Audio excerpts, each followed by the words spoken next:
Am I the bad guy for locking out a neighbor's kid from playing with my daughter?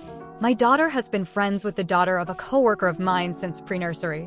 They were in the same playgroup, same nursery, and are now in the same primary school. This girl has developmental issues and can't interact with others her age. She clings to my daughter and won't let her play with other children. She has bitten and thrown things at my daughter in the past when she doesn't get her full attention. The school is trying to set up a plan for her, but in the meantime, she has to attend regular school with no assistant to give her the help she needs, as the previous assistant left. My coworker lives on the same street as me and is in a senior role, which is why I have gently tried to make excuses for her daughter to not come to our place. I have outright lied on a few occasions saying my daughter is ill, and I found out yesterday she has kept a log of all the times I have refused to have her daughter over at my place. She came by knocking on my letterbox to drop her off for a few hours as she had heard from her daughter that my daughter was having a get-together with her friends. I tried to nicely deny that, telling her my daughter was feeling poorly, but she pulled a log saying she knew which girls had entered my home and to let her daughter in. I was mad at her, so I locked her out and told her they wouldn't be playing anymore. She was talking through the letterbox, demanding to know why I wouldn't let her play with her best friend. I told her I understood her desperation, but that due to past incidents, I thought it no longer safe for them to share the same space, and that I would let the school know that I was not okay with them always pairing them up on projects, as my daughter has always been the nice girl and done what the teachers have told her and made their lives easier by doing their work for them. I understand she was angry and perhaps exhausted. Care exhaustion is a real thing, but I felt at that moment that watching her a few times a week for years and making my underage daughter her caretaker was highly unfair. My coworker has 2 adult children that live close by, and she has children that are older than this girl from her second husband she lives with.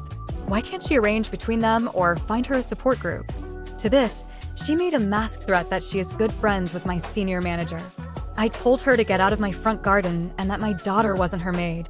I do regret it a little, as this girl has no other friends.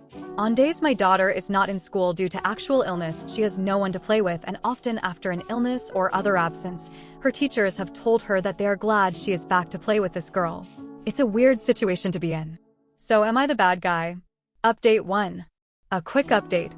I had a meeting today with the school because I had to stay behind for my sick child and phoned the principal directly in the morning to talk to him about an urgent matter. The principal asked me to come in for an informal chat after school.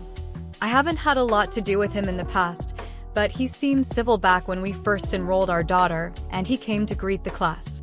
He had invited her class teachers too. After hearing out my side and what had happened, he listened to the teachers.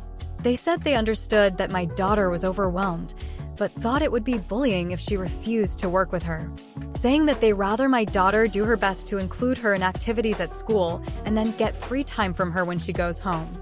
In other words, wanted to blame me for allowing the other girl into our home while wanting to continue to use my daughter as her assistant. They tried to praise her for their effort to include and guide this other girl. It got on my nerves, and I told them in no uncertain terms that my daughter was not to be expected to do their jobs for them. Luckily, the principal intervened and agreed with me that they needed another plan for this girl. Before leaving, I told them that my solicitor would send them a letter on what had been discussed and in the future to not pair her up with this girl. I much rather they move this girl out of the class than my daughter, as she has made few friends in this class.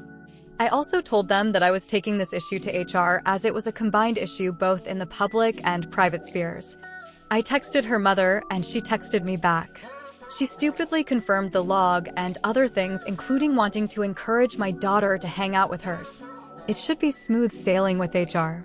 The solicitor was contacted before I went to the school.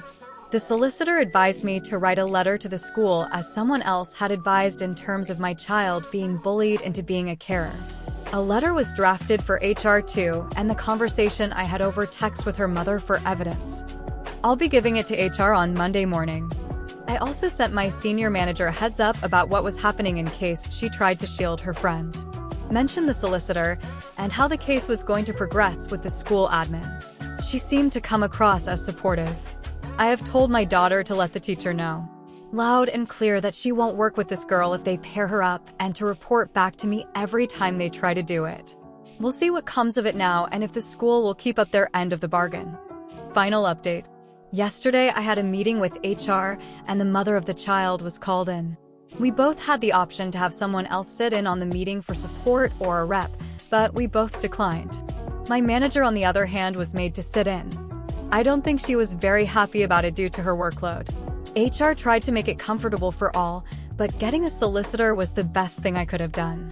HR made notes and put it on the official record that despite this taking place outside of work, they could and would deal with her at work if she tried to leverage her friendship over my job security. My manager said she isn't very friendly with her outside work, but that she would like to keep a good professional relationship with her going forward if she remains.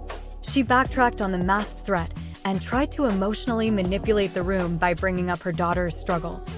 HR stated that part of it had nothing to do with me or the company and that they expected her to stay professional at work.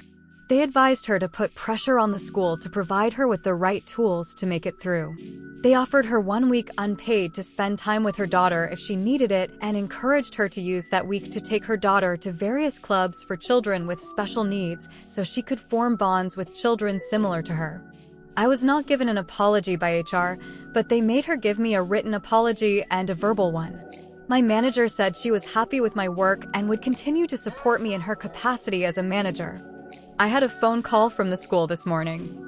There was a small incident between this girl and my daughter, but they dealt with it and didn't want me to pick up my daughter so the other girl could see changes happening. For now, that girl won't be in class for the rest of the day, and at break time the dinner ladies were making sure they were not playing together. My heart hurts for this girl because she is alone now, but I have to think of my daughter first. The school has scheduled my husband and I and her parents for a meeting together with the principal, my solicitor, their teachers, and a school rep. We will see how quickly things change as they are technically still in the same class. Thank you to all who shared your own similar experiences and helped me navigate this. I am hopeful that things will be better going forward.